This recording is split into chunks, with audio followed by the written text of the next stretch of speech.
This video, we're installing these French doors. I'm doing this for two reasons. Number one, the barn door that's behind them has big air gaps all the way around, so it was letting all that cold air into my shop. Number two reason, when I'm working in here, it's kind of dark, it's kind of gloomy a little bit, so I need to be able to see out and also let some of the natural light in. So, all right, let's get straight into it. All right, so here I'm building the header. I have 3 2x6s, and then I have these pieces of OSB. So if you don't know, when building a header, if you're using 2x6 walls, you put a 2x6, then a piece of 1/2 inch OSB, another 2x6, another piece of OSB on top of that, then your last 2x6. I'm no framer by any means. I have just done a bunch of this over the years. I don't know like the coding or the legalities to it. I just know this has worked for me in the past. I think technically you're supposed to use like liquid nails or something in between this, but I'm not gonna worry about that. Nails will be plenty strong. Now that I got this guy built, I have to somehow try to get it up on those jack studs by myself. It's not terribly heavy. I think I should be able to do it. So let's give it a shot. Don't laugh at me too hard. I had it. I lost it. Well, I didn't do a perfect job on this header. There's this tiny little gap here, but like I said, I'm no framer. Well, that was heavy and kind of a pain in the butt, but we got it. So this is one of those points where I really realized I don't know what I'm doing when it comes to framing. Do I need a separate stud here by itself above the header and then the framing? Or do I just need the framing and that's kind of part of it? I'm gonna do a separate piece here because I kind of messed up top. So I'll do one piece and then I'll frame in the rest of it. I don't know. Again, live and learn. And now all that's left is to frame up this section here. This should go pretty fast, pretty easy. This might be even worse and more awkward than the beam.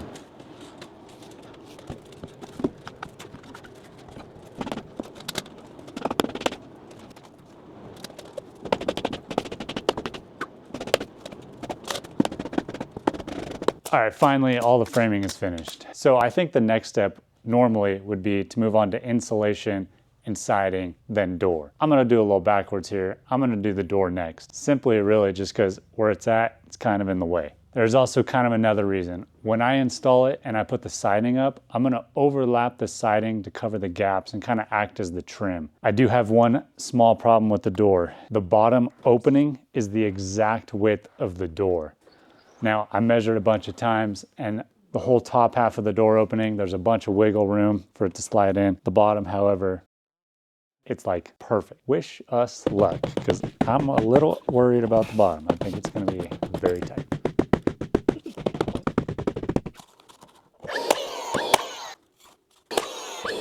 There you go. You should be good. And I can take care of the deets. Oh, that looks cool. It does look good. All right, so I have everything shimmed up and I just noticed I got real lucky with this. This is exactly a 1-inch gap.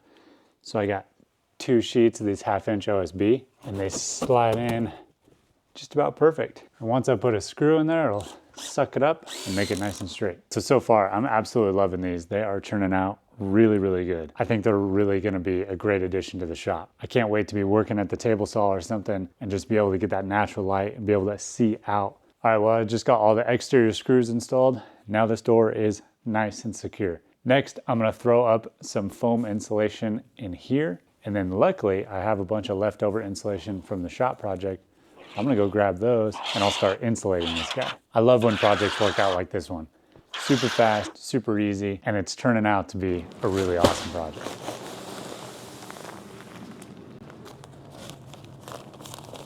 Unfortunately, these were being stored in our garage and they got quite a bit of moisture in them. That one's like dripping out the bottom. It's okay, I got the fire stoked in here. It should dry out in a couple days and be all right. All right, well, the camera battery died last night, so I figured that was a great time to finish and call it quits for the day. Today is a perfect example day of why I want these French doors. It is very sunny outside and very, very nice outside. So when I'm able to open this sliding door, I can get all that natural light in here. I can see out, it'll be awesome. So today, my wife is out helping, so we should be able to fly through finishing this.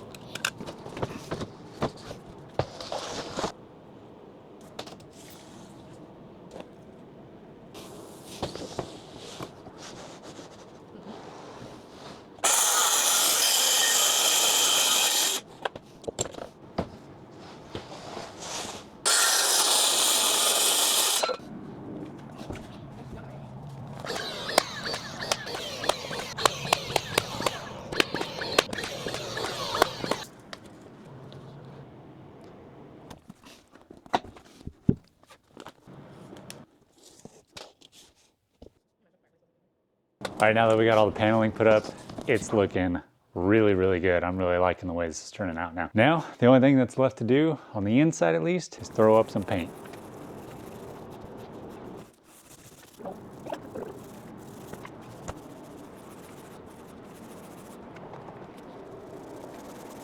All right, now that looks so good. I'm so glad we got that painted. It matches the rest of the shop now. Can't even tell it wasn't originally there. Now it's time to go work on the outside. But first, I'm gonna leave the camera in here and I'm gonna open the doors and I'm gonna show you how awesome this is from inside. I'll be able to look out onto the driveway. It'll be really cool. I'm really looking forward to this part. Now, of course, once that wood pile and my truck are out of the way, it'll be that much better. But man, that is so cool. I'm so excited about this. One cool thing about these two is I'm thinking about running a little business out of here, maybe a little woodworking metal fab business. So with this, I could have that slider open.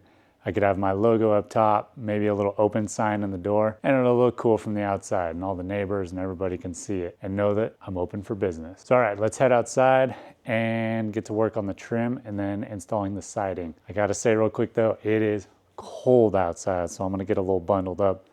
We'll go out there. All right, so here's what we're working with outside. As you can see, we have everything framed and insulated, and now I need to put some more siding on the outside. So when I do have the barn door open, obviously it matches the rest of the shop. The nice thing about this though, is when I close the barn door that's here behind me, it looks like nothing was even there. So first we have this J trim that I need to get installed, and then I have a base plate trim that goes on the bottom. I've never installed this stuff, so wish me luck, but I think I know how it goes.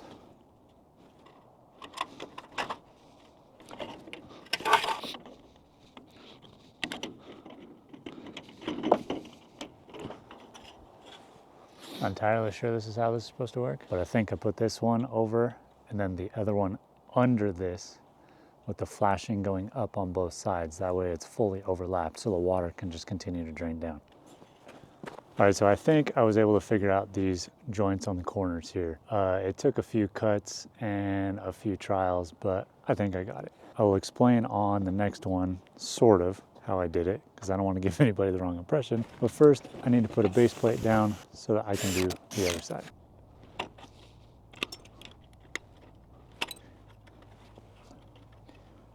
I believe it's something like that. I'm not even going to try to explain because I don't even know if this is right or how to do it, but it seems to work right. So the whole idea is for water runoff. So I got this tab here. This goes under, and then this piece goes behind this one, and this piece will go in front of this one. They kind of lock in like so. And then I don't know if you can see, but that tab inside allows the water to run over and down, and then these tabs on either side should keep the water from flowing out. Hard to explain, really don't know what I'm doing, but it seems to work, and it seems like it will work. I'm gonna nip off this little end here so everything's flush, and then screw it all in. All right, well, I got all that trim put up. It didn't quite go, perfectly, but it'll work. It's in, it looks pretty good. It'll do the job. Now it's on to siding, and for siding, I'm going to move inside because I have a roaring fire going inside. It is nice and toasty in there. So I'll measure everything outside. I'll take the panels in, get it cut, and we'll move on to install.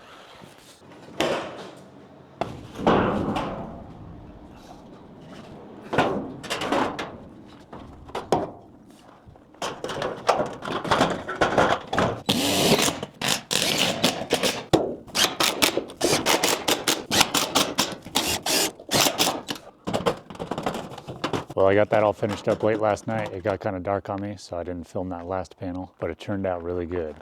I did have some issues with this last panel. You can see a seam here. Unfortunately, I cut it incorrectly and it totally screwed the whole thing up. I think I will end up getting a whole new panel for that. But in the meantime, I have an idea. Maybe I'll cut something out on the plasma table and I'll hang it right there to kind of cover it up. Could be a cool little effect. And now the only thing left to do is put the door handle on.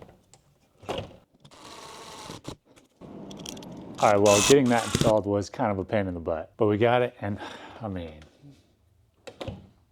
dang, that was good. All right, well, that's it for this project. That was kind of a fun one, probably more for me than you, and I absolutely can't wait to work in here and get all of that natural light in here now. I was feeling a little claustrophobic in here when I would work, but now I almost feel a little bit too exposed, to be totally honest. But it'd be really cool to be able to stand in front of the fireplace and just look outside, especially when it's snowing or raining or something cool like that. Plus, I don't know if you can see it here, but my dog loves having the door because she can just look outside without having to be outside when it's 20 degrees like it is. All that's left to do now is move the wood pile that's out front of the door. I think I'm gonna do a big stackable wood storage right here next to the door. That way I can easily load it and unload it and load the fireplace. All right, well with that, that's it. Thanks for watching.